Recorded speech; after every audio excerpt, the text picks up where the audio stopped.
So we see this whole progression. You have the vineyard and grapes. After harvesting the grapes, you've got the crush. Crushing the grapes to start making the wine. Then fermentation, then comes aging. For some, aging can be agonizing, particularly as you get towards the end. The reality is that all of this is part of the progression. Some can hardly wait, that year or so before the wine is ready to be bottled. Periodically, some people even taste the wine straight from the barrel, knowing full well that it hasn't had enough time to reach maturity. But still, you just got to check it out, or some people just got to check it out to see where it is in the process and what kind of character the wine is developing. Only time and patience can deliver that final end product. All the while, you hope and wonder, how will the wine ultimately end up?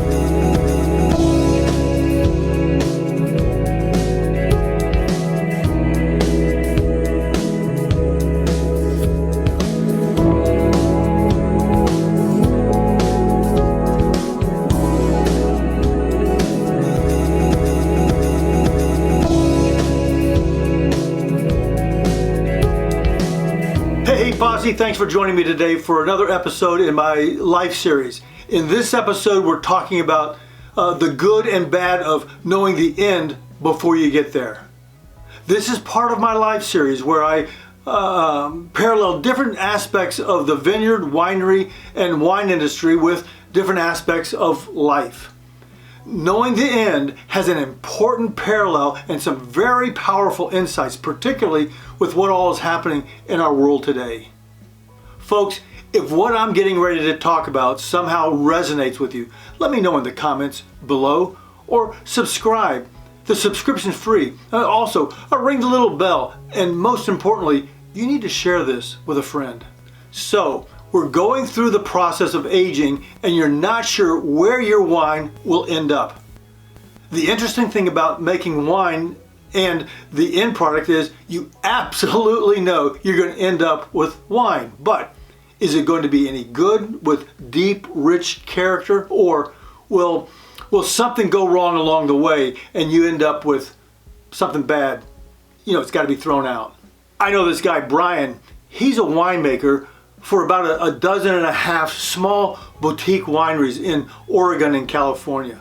Now, over the years, Brian made over 100 90-point plus wines. He makes world-class wines and knows his stuff.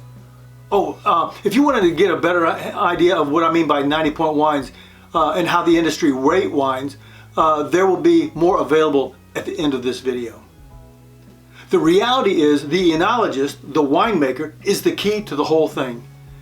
The good winemakers have been at it a long time, long enough to know and anticipate virtually all the possibilities of what could go wrong. As time has evolved, Brian keeps picking up new client wineries. The main reason is he can be trusted to do the little things that will enable the grapes to reach their fullest potential and create an aromatic, flavorful wine full of character. Now, with the good winemakers, you know the end game. Now, years ago, I was talking to this older retired guy, John. He was very accomplished and really kind. He was polite. Now, I was so impressed by him, I said something to him about it. I don't remember exactly what I said, but I just remember saying something to him about how warm and engaging a personality he had. His response pretty much shocked me. He said something like, "I haven't always been this way.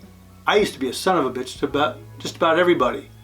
My employees, what friends I had, strained relationships with my little kids, and my wife, extended family, everybody." I actually broke up laughing. Now, he went on to say, "I was all about being focused on my business, squeezing the best out of everybody in my path, from suppliers to business and personal acquaintances and relationships. I had so many people and families depending on me. I was supporting all these different people with my business. Suppliers, employees, my kids, my wife. The list seemed to be endless. For me to hold everything together, everyone had to be at the top of their game. When they weren't, I let them know it. I didn't pull any punches. You have to be honest with people. Then he started laughing. Seriously, he started laughing and then said, I was in my early 50s and I had just ripped into this kid who worked for me.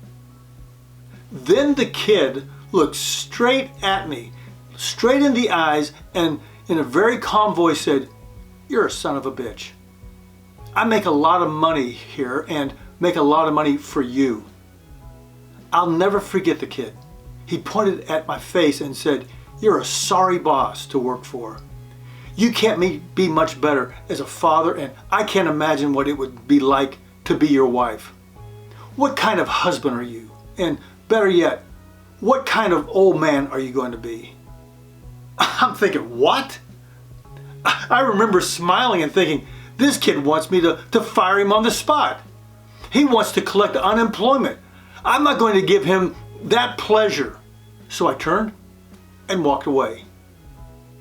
You know, it was shortly after that my wife coerced me into taking the family to dinner and to see a movie, Mary Poppins. John went on to say, "I know this doesn't make sense, but between the song, 'A spoonful of sugar helps the medicine go down,' and flashbacks to my office and what that kid at the office had said, what kind of old man are you going to be?" I had some sort of epiphany.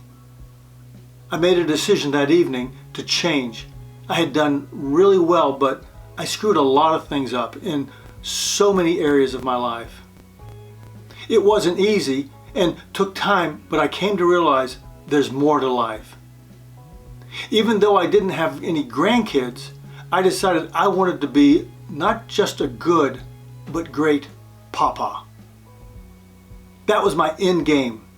Inside of me, I knew I couldn't be a son of a bitch all my life with everybody and become a good papa overnight. I had to start today. My approach rippled from that decision to my kids, wife, company, suppliers, everything and everybody. John sheepishly said, I started nurturing relationships in all areas of my life, business and personal.